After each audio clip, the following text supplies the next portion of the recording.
एक माता रानी के भजन सुनावे छे। जे भजन हम गंगा कैसर से पहले गेने छलो 2016 में। आओ माता रानी के भजन सुनाबी।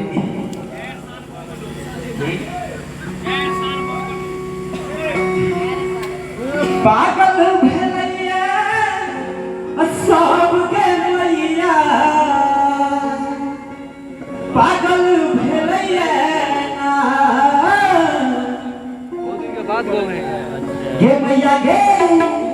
गे मैया गे गांधी छाप पैया पथरियो पागल भेलैया। गे मैया गे गांधी छाप पैया पथरियो पागल भेलैया। पागल भेलैया सब के मैया, पागल भेलैया।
ये मैया के क्रांति साथ रुपया पकड़ दियो पागल भैया ये मैया के क्रांति साथ रुपया पकड़ दियो पागल भैया ये मैया के क्रांति साथ रुपया पकड़ दियो पागल भैया। बहुत खूब जोरदार ताली भाई अमृत जी के लिए जोरदार ताली। आइए माता रानी के दरबार में बैठे चाहे कार्य ना लगे तो मजा नहीं आता।